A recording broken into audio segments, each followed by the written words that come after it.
നമസ്കാരം. വേദാംഗ ജ്യോതിഷത്തിലെ അമൂല്യമായ അറിവുകളും ആധ്യാത്മിക ജ്ഞാന ഉപദേശങ്ങളും പകർന്നു തരുന്ന പ്രശാന്തം ആസ്ട്രോ ചാനലിലേക്ക് ഏവർക്കും സ്വാഗതം. ഈ ചാനൽ ഇതുവരെയും സബ്സ്ക്രൈബ് ചെയ്യാത്തവർ ഇപ്പോൾ തന്നെ സബ്സ്ക്രൈബ് ചെയ്യുക. നോട്ടിഫിക്കേഷൻ ലഭിക്കുന്നതിനായി ബെൽ ബട്ടൺ അമർത്തുമല്ലോ. ഒപ്പം ചാനൽ ലൈക്ക് ചെയ്യുക, ഷെയർ ചെയ്യുക, കമൻറ്റ് ചെയ്യുക. കൊല്ലവർഷം 1199 എടവ സംക്രമം ആയില്യം നക്ഷത്രത്തിലാണ്.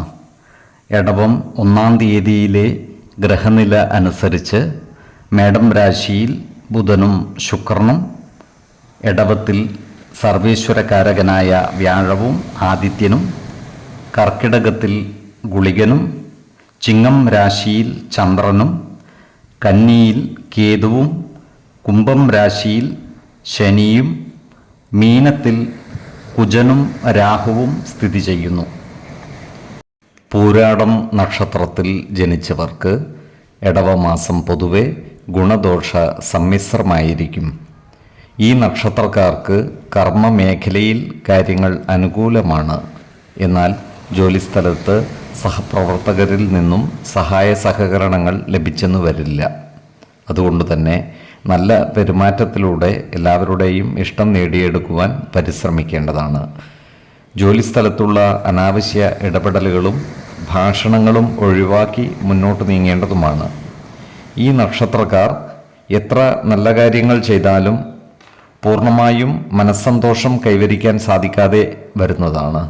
അതിനാൽ ഏതൊരു കാര്യം ചെയ്യുമ്പോഴും അതിൻ്റെ വരും വരായികകൾ വിലയിരുത്തുകയും അവനവൻ്റെ മനസ്സിന് സുഖവും സമാധാനവും കൈവരുന്ന രീതിയിൽ പ്രവർത്തിക്കുകയും വേണം. പല കാര്യങ്ങൾക്കുമായി ഈ നക്ഷത്രക്കാർക്ക് ദൂരയാത്രകൾ നടത്തേണ്ടതായി വന്നേക്കുവാൻ ഇടയുണ്ട്. അത്തരം യാത്രകൾ ഗുണകരമായി തീരുകയും ചെയ്യുന്നതാണ്. എന്നാൽ സ്ത്രീജനങ്ങളുമായി ബന്ധപ്പെട്ട് പ്രവർത്തിക്കേണ്ടി വരുന്ന സന്ദർഭങ്ങളിൽ ഇവർ വളരെയധികം ജാഗ്രത പാലിക്കേണ്ടതാണ്. മാനഹാനിയും ധനനഷ്ടവും വന്നു ചേരുവാനുള്ള സാധ്യതകളും കാണുന്നുണ്ട്. ഈ നക്ഷത്രക്കാർക്ക് സാമ്പത്തികമായി അനുകൂലമായ കാലമാണ്. എന്നാൽ സാമ്പത്തിക കാര്യങ്ങൾ കൈകാര്യം ചെയ്യുമ്പോൾ ജാഗ്രത പാലിക്കുകയും വേണം. അനാവശ്യ ചെലവുകൾ നിയന്ത്രിച്ചു നിർത്തേണ്ടതുമാണ്. ഈ നക്ഷത്രക്കാർക്ക് കുടുംബജനങ്ങളിൽ നിന്നും പ്രതീക്ഷിക്കുന്ന സഹായ സഹകരണങ്ങൾ ലഭിച്ചെന്നു വരില്ല.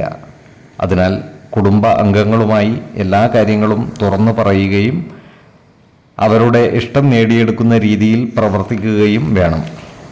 ഏതൊരു കാര്യം ചെയ്യുമ്പോഴും 2 വട്ടം ആലോചിച്ചു മുന്നോട്ട് നീങ്ങുന്നതാണ് ഗുണകരമാവുക. 5, 18, 28 തീയതികൾ അനുകൂലമാണ്. ഈ നക്ഷത്രക്കാർ ജനിച്ച സമയത്തെ അടിസ്ഥാനമാക്കിയുള്ള ജാതകത്തിലെ ലഗ്ന രാശിയുടെയും ലഗ്ന അധിപന്റെയും സ്ഥിതിയും ശുഭ പാപ ഭാവങ്ങളുടെ സ്ഥിതിയും ഓരോ രാശിയിലെയും ഗ്രഹങ്ങളുടെ സ്ഥിതിയും അനുസരിച്ച് ഇവരുടെ പൊതുഫലത്തിൽ ഏറ്റക്കുറച്ചിലുകൾ ഉണ്ടാകുവാനിടയുണ്ട്.